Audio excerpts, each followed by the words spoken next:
Assalamualaikum warahmatullahi wabarakatuh. Waalaikumsalam warahmatullahi wabarakatuh. Selamat sore semuanya.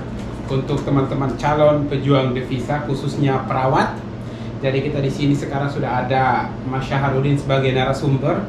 Beliau ini merupakan salah satu perawat yang sedang bekerja di Dr. Sulaiman Al-Habib. Untuk mempersingkat waktu, mari kita berbincang-bincang sedikit dengan Mas Syaharudin. Waktu dan kesempatan kepada beliau kami persilakan. Oke, terima kasih atas undangannya kepada Mas Solahuddin. Undangan sore hari ini ya sangat wow, menakjubkan ya. Sangat istimewa lah untuk para calon-calon pejuang devisa yang akan berangkat ke luar negeri. Oke, sebelumnya saya perkenalkan diri saya dulu. Nama saya Syaharudin. Saya asli dari Sulawesi Selatan, tepatnya di Kabupaten Pinrang. Pinrang. Ya. Mas Rudin sebelum bekerja di Saudi Arabia, apakah pernah bekerja di tempat lain? Ya, pernah. Saya sebelumnya kerja di Puskesmas. Puskesmas. Ya. Saya bekerja di Puskesmas kurang lebih 1 tahun lebih di kampung saya. Ya, dibilang nyaman kerja di Puskesmas, ya nyaman sih. Oke. Yang nggak nyaman ya gajinya. Oh, gajinya nggak Ya. buat Anda nggak nyaman ya? Bener. Oke, berarti Kalau masalah kerja ya nyaman gitu, enak. Cuman Oke. gajinya aja yang nggak bikin nyaman. Oke, pertanyaan selanjutnya. Berarti alasan yang membuat Anda untuk bekerja di Saudi Arabia ini udah jelas ya? Ya, sudah jelas kan? Oke, berarti alasan utamanya adalah dalam tanda kutip pengen cari yang Penghasilan lebih besar. Ya, penghasilan. Oke, boleh tahu ya, sudah berapa lama Anda bekerja di Sulaiman Al-Habib? Saya masih baru, Mas. Oh, masih baru? Ya, saya baru 2 bulan lebih di Dr. Sulaiman Al-Habib ini di cabang Arayan Hospital. Arayan ya? Iya. Oke, selanjutnya boleh sebutkan dokumen apa saja yang harus dipersiapkan untuk interview? Dokumen ya. Untuk dokumen pastinya ijazah lah ya.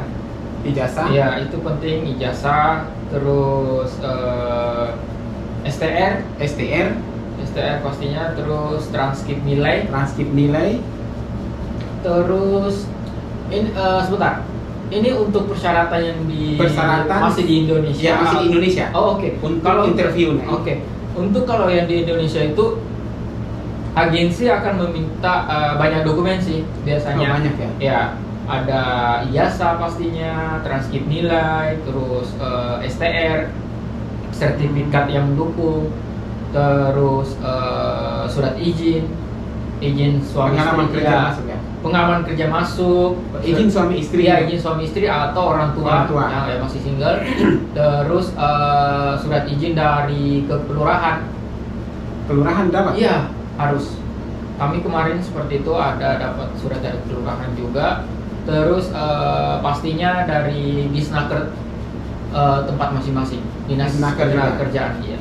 Oke, jadi untuk proses ini resmi ya? Resmi. Resmi. Kita nggak ada namanya. Oke. Berapa lama proses yang Anda lakukan setelah interview sampai tiba di Dr. Sulaiman Al-Habib? Untuk proses setelah interview ya. Ya, Untuk proses setelah interview itu sebentar sih. sebentar. Karena yang bikin lama itu hanya di tempat masing-masing kayaknya ya. Karena untuk proses selanjutnya harus ke Jakarta. Saya proses ke Jakarta itu hanya memakan waktu 2 minggu, 3 mingguan lah. Terus bisa berangkat ke Dr. Sulaiman Al-Habib ini. Oke, Yang bikin lama itu di kampung sih. Apakah semua kandidat ini sama? Semuanya sama prosesnya.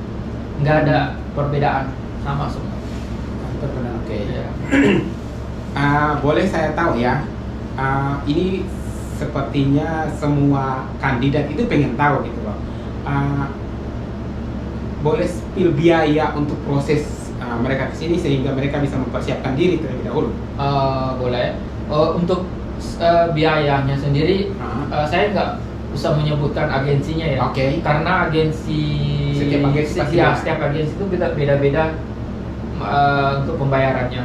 Kalau pembayaran tempat saya sendiri itu saya bayarnya 13.150.000. 13.100. Itu sudah semuanya, sudah termasuk semua. Apakah di sini ada perbedaan antara laki-laki dan perempuan? Nggak ada. Jadi Semuanya sama. semuanya sama. Sama. Oke. Boleh tahu setelah Anda sampai di Saudi Arabia, boleh ceritakan sedikit perjalanan Anda setelah tiba di bandara? Oh ya. Pertama kali sampai kami berangkat dari Jakarta.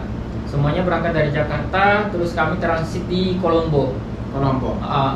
Kami transit Kolombo, setelah itu lanjut ke Riyadh. Nah, di Riyadh nanti itu kita dijemput. Ada penjemputan khusus dari Rumah Sakit Dr. Sulaiman Al-Habib. Nah, penjemputan itu dari berbagai macam branch. Ada yang dari Takasusi, ada yang dari Swedi, ada yang dari Arayan, ada dari Al-Qasim, Al-Khobar. Nah, saya sendiri dari Arayan kemarin dijemputnya. Nah, sampai di bandara itu nanti kita dikasih hampers, apa namanya? Kasih bingkisan lah. Oke. Semacam bingkisan, isinya itu banyak macamnya. Ada makanan, ada snack-snack lah, ada roti, ada minuman, dan satunya lagi ada uang. Jumlahnya itu 1.000 real. Uang ini seperti apa ini? Dalam bentuk hadiah atau Pinjaman lah maksudnya. pinjaman? Pinjaman, nanti pinjaman itu kita bayarkan, kita kembalikan ke Dr. Sulaiman Al-Habib pas penerimaan gaji pertama. Oke, mantap.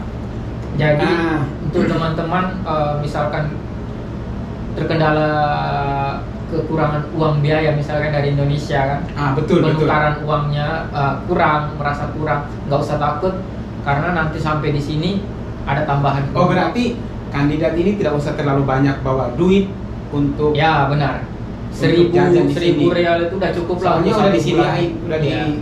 difasilitasi. oleh- Benar, sudah Oke, difasilitasi. boleh tahu setelah Anda sampai di Dr. Sulaiman Al-Habib, fasilitas apa yang Anda peroleh di sini?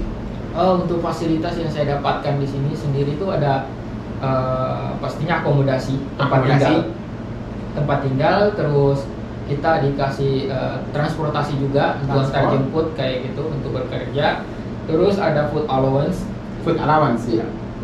ada food allowance-nya juga, terus ada tambahan biaya seperti gaji 13 enggak sih? Bukan ya? Gaji 13 itu Bukan ya? fee. Uang fee apa sih, uang tambahan 300 per bulan kayak gitu? Kalau setiap ruangan itu berbeda. Kita dapat dari ruangan gini ya. Ya, Uang apa sih namanya? uang apa namanya? Eh, Lupa. Pokoknya Ya, betul, di kita Indonesia akan ada ya? kita akan dapat itu uang tambahan lah 300 per bulan, tapi dengan syarat ada beberapa persyaratan yang harus kita selesaikan, seperti ada kompetensi sebenarnya. ada kompetensinya. Iya, kompetensi itu kita harus selesaikan dulu. Ada beberapa lah, ada 30 kompetensi. Semuanya keperawatan kok, gampang-gampang semua. Kita harus selesaikan demi mendapatkan uang 300 real per bulan. Oke, 300 ini udah besar loh di Lumayan. sini. Itu 1 juta. bisa gunain untuk Iya. hidup. 300 real. 300 real itu untuk beli paketan, Mbak. Kita udah bisa pakai untuk hidup lah ya. Benar. Oke. Banyak banget itu. Boleh spill gajinya. Tapi sebelum kita masuk ke gaji ini, kita ingin break sebentar. Oke, acara kita ini disponsori oleh Es Jeruk. Kita kembali ke laptop. Tadi kan bertanya tentang masalah gaji Bang ya, Bang Syahrudin. Ini panggil Bang apa sih? Sembarang. Sembarang. Terserah. Mau Bang, ya Bang. Sebenarnya saya lebih nyaman panggil Anda Jiku. Terserah. Bagaimana enaknya saja. Jadi Bang Syahrudin ini dulu kita satu kelas. Ya. Jadi saya agak kagok kalau panggilnya Mas Syahrudin gitu. Karena Oke, biasa kali dipanggil Jik. kita berbicara tentang gaji ya, masalah gaji. Oh ya. Oke, Bang Mas Syahrudin bisa jelaskan tentang gaji Anda untuk bekerja di Sulaiman Al-Habib? Oke, untuk masalah spill gaji ya. Gaji itu menentukan setiap orang sih beda-beda Oh, soalnya. setiap orang beda-beda. Nah, karena pada saat interview kan kita langsung berhadapan dengan usernya. Oke. Nanti untuk masalah gaji itu nanti dari usernya langsung yang nulis, bukan kita yang minta gaji sekian enggak. Jadi tergantung dari bagaimana kamu bisa menjawab pertanyaan dari usernya, terus kelancaran bahasamu. Oh, jadi bahasa, kelancaran, pengalaman kerja itu menentukan gaji. Benar. Saat interview. Ya, benar sekali. Seperti itu. Itu menentukan gajimu tinggi atau tidaknya. Tapi jangan khawatir sih. Rata-rata di sini walaupun bahasanya kurang, tapi alhamdulillah gaji mereka bisa sampai ada yang 3.000, ada yang 2.500. Oke, jadi teman-teman yang nggak nyesel lah dapat gaji besar saat interview, bisa persiapkan ini, bahasa, pengalaman kerja, tugas apa lagi tadi ya? Iya. 2 atau 3 tadi. Siap. Mentalnya harus bisa menjawab saat interview. Oke, kita lanjut. Departemen apa Anda bekerja saat ini? Oh iya, untuk saat ini saya ditempatkan di medical ward. Medical ward itu kalau di Indonesia itu bangsal bedah. Bukan. Perawat inap lah. Rawat inap. Ya, benar. Untuk bangsal rawat inap. Kalau di sini medical ward. Orang menyebutnya medical ward. Medical ward. Iya. Oke. Apakah ada perbedaan untuk bekerja di medical ward di sini dengan di Indonesia? Kalau di perbedaan perbedaan di medical dirawat inapnya orang luar negeri sama di Indonesia ada beberapa sih perbedaan. Iya. Seperti misalkan contohnya kalau misalkan pagi-pagi kan dokter itu datang, kalau di Indonesia ya visit. datang mau minta visit, otomatis semua perawat ikut dokter dong. Ya betul. Keliling satu persatu ke pasien-pasien ini, begitu kan. Terus sistemnya harus bawa buku laporan, dicatat semuanya di sini. Tetapi kalau di sini semuanya itu sistem komputer.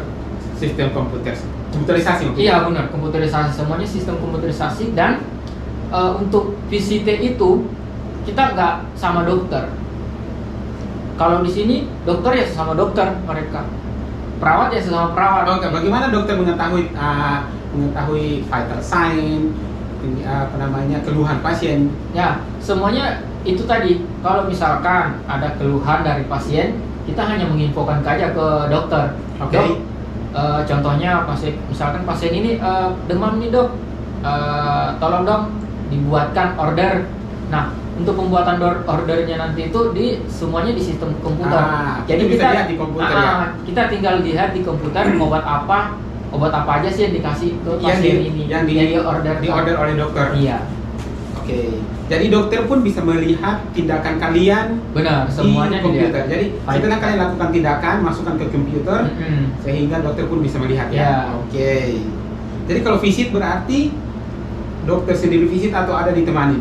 Ada yang ditemani misalkan? Kita biasanya misalkan nih, saya nih contohnya, saya dapat pasiennya itu ada 4 pasien. Kebetulan dokter itu mau visit ke pasien saya. Oke. Tapi saya hanya mengikuti dokternya itu sampai depan pintu aja untuk meminta izin ke pasiennya. Oke. Atau ke keluarga pasien kalau dokternya mau visit. Nah, setelah itu sudah dokter tinggal masuk ke dalam, kami keluar. Gitu. Oke, pertanyaan selanjutnya nih ya. Setelah Anda berinteraksi di sini atau bekerja di sini selama 3 bulan, menurut Anda, apakah bahasa Inggris itu penting? Waduh, untuk bahasa Inggris ya, sangat penting mas. Sangat penting? Bener. Kalau bahasa Inggrisnya setengah-setengah atau kurang sekali, ya nanti kena mental. Kena mental maksudnya? Kena mental dari perawat-perawat lain. Soalnya perawat dimarahin atau diketawain? Gimana ya? Ya kadang mereka itu ngejelek-jelekin kita, tapi mereka bicaranya dengan bahasanya mereka. Maksudnya mereka jelekin? Iya. Jadi bukan ngomong di belakang kita ya? Enggak, ngomongnya ngomongnya di belakang kita, bukan di depan kita. Ngomongnya di belakang kita. Makanya penting sekali untuk belajar bahasa Inggris itu. Selain itu, komunikasi bahasa Inggris ini pastinya kan dengan perawat-perawat atau dokter-dokter ya? Benar. Semuanya pakai bahasa Inggris, nggak ada pakai bahasa daerah masing-masing kan? Oke, by the way, Mas Syarudin, ada berapa orang Indonesia yang ada di tempat Anda? di bangsa Anda? Untuk di tempat saya sendiri itu di Medical World itu kami ada berdelapan deh.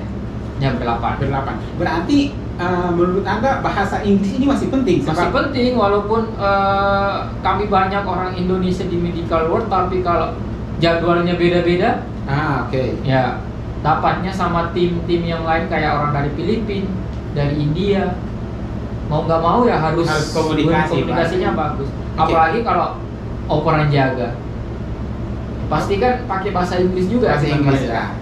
Oke, bagaimana? Jadi kalau kita nggak bisa ya jangan sampai pelongo gitu ya? Ya benar, jangan pelongo-pelongo. Kalau pelongo-pelongo pasti mereka ketawa, ya sudahlah, selesai. Oke, bagaimana menurut Anda dengan bahasa Arab? Penting juga. Penting. Bahasa kedua lah. Bahasa kedua setelah bahasa Inggris. Benar. Kalau kerja di sini. Kenapa bisa dibilang bahasa kedua? Karena sangat penting kalau misalkan ketemu dengan pasien yang pasiennya itu nggak bisa bahasa Inggris sama sekali, bisanya bahasa Arab.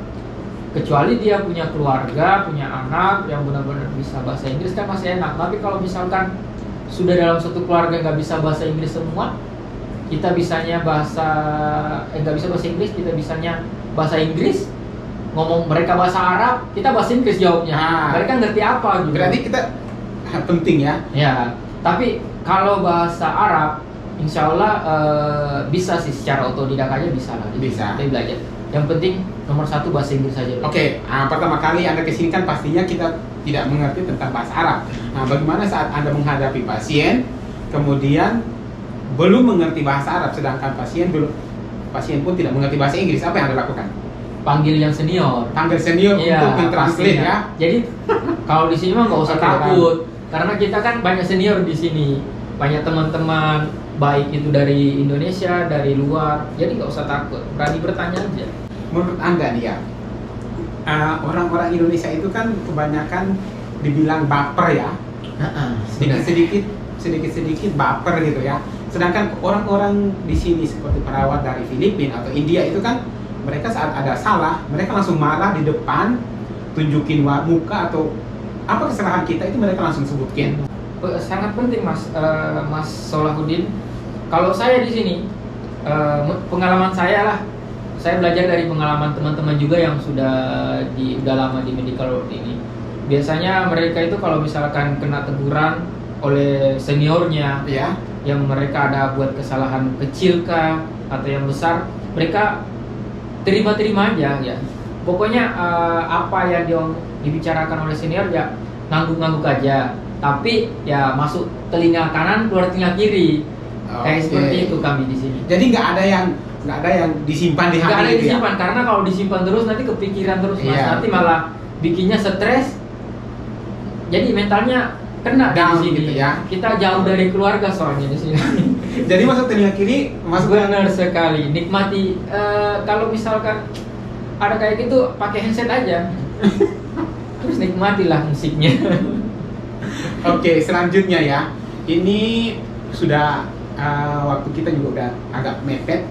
Selanjutnya ini tentang living cost. Jadi bagaimana biaya per bulan Anda selama di sini? Sebab pastinya orang tua itu bertanya atau bagaimana ya.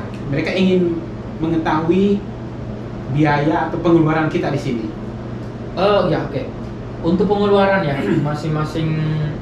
Kalau menurut saya masing-masing orang sih Mas. Oke. Karena setiap orang itu beda-beda ya karakternya. Ada yang boros, ada yang enggak. Kalau saya sendiri, saya nggak usah boros-boros lah kalau di sini karena kita udah dikasih tempat tinggal. Transportasi pun sudah ada antar jemput. Oke. Jadi kalau untuk pengeluaran per bulan itu ya maksimal 500 rial lah ya. 500 rial untuk yang single maksudnya. Untuk yang single benar. Single. Kalau yang sudah berkeluarga ya 1.000. 500 itu sekitar 1 juta. 1 juta lebih. Iya. Tapi kalau sudah sampai udah di sini mah semuanya nggak usah dihitung Indonesia kayaknya. Ya. Berbeda. Jangan semuanya nanti nggak makan sita. Benar. Ini berapa kemarin sih? Ini 5 real. 5 real ya. 20.000 jadinya kalau dihitung. Berarti 40.000 nih. Oke, selanjutnya. Ini pastinya orang-orang tua kita. Waktu saya liburan ke sana itu banyak orang tua yang nanya, bagaimana dengan anak wanita mereka? Apakah aman di sini? Kalau untuk tenaga kerja sebagai perawat di luar negeri itu sangat aman, sangat terjaga. Jadi bagi orang tua yang takut kenapa anaknya yang berpikiran kan kerja di luar negeri ya, TKI ya namanya. Soalnya media sosial itu menggambarkan kejelekan yang ada Ya, di sini sehingga benar orang tua sekali. itu merasa takut gitu. Media itu nggak tahu ya kehidupannya seorang perawat di sini seperti apa gitu loh. Mereka tahunya TKW yang kerja. Iya, kalau perawat beda ya. Iya, kalau perawat mereka kan tahunya kerja kayak pembantu, Pembantu rumah tangga kayak gitu loh. Ada yang disiksa kasihan, ada yang ini lah itu. Jadi tapi kalau perawat enggak sih. Perawat aman ya. Benar-benar. Diantar jemput, kerja pun Ya semuanya aman. belanja pun sebetulnya diantar ya. Kalau ada pun nanti kalau misalnya ada masalah dengan apa-apa di sini kan kita bisa lapor di KBRI kah, di KJRI kah. Silahkan Semuanya hubungi ada. bagian KBRI ya. Bener.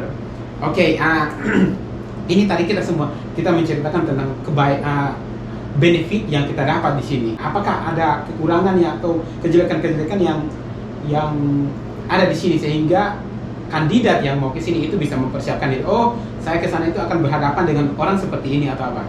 Nah, bisa Anda jelaskan sedikit? Kejelekannya, kejelekan dalam apa? Misalkan teman kerja kita yang kita nggak mengerti tentang budaya mereka. Oh iya. Perbedaan budaya atau Ya, salah satunya itu Mas, Ya. perbedaan budaya ya. Karakter kita kan beda-beda ya. Kalau Indonesia itu terkenal dengan sopan santunnya lah. ya.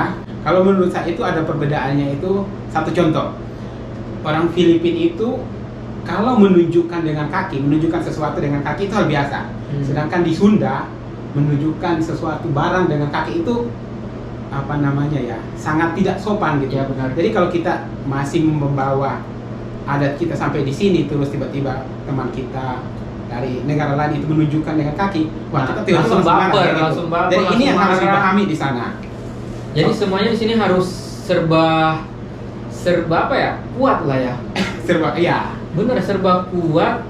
Pokoknya harus bisa pandai-pandai beradaptasi lah dengan teman-teman yang lain. Oke, pertanyaan Dari selanjutnya. negara lain. Sebelum kita menutup acara ini penting ya. Apa saran Anda tentang saving money? Kalau saran ya Mas ya, menabung. Kalau saya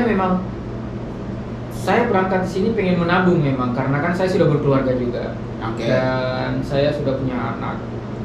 Saya nggak tahu sih kalau misalkan yang masih single, mungkin pikirannya masih pengen poya-poya, Oke, pengen poya-poya. menikmati ini.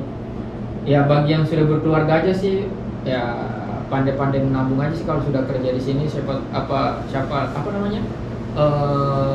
Apalagi kalau misalkan kontrak kalian ingin mengambil cuma 2 tahun. 2 tahun. Atau kalaupun pengen memperpanjang lagi ya alhamdulillah, tapi kalau misalkan cuma ambil 2 tahun ya pandai-pandai menabung aja sih, nggak usah terlalu boros lah kalau tinggal di sini. Kita lanjut.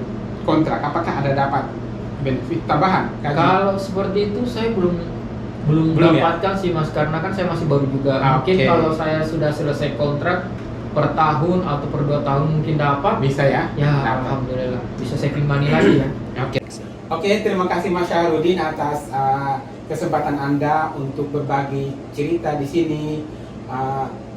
Sebab ini sebentar lagi Anda juga masuk malam ya Mas? Ya benar Ya. sekali. Jadi terima kasih sudah membagi cerita kepada kami dengan tujuan agar teman-teman yang masih di Indonesia sedang mempersiapkan diri untuk bisa menyiapkan diri mereka sebelum berangkat ke sini. Oke, terima kasih Mas Syahrudin atas undangannya. Kita tutup dengan Assalamualaikum warahmatullahi wabarakatuh. Waalaikumsalam warahmatullahi wabarakatuh.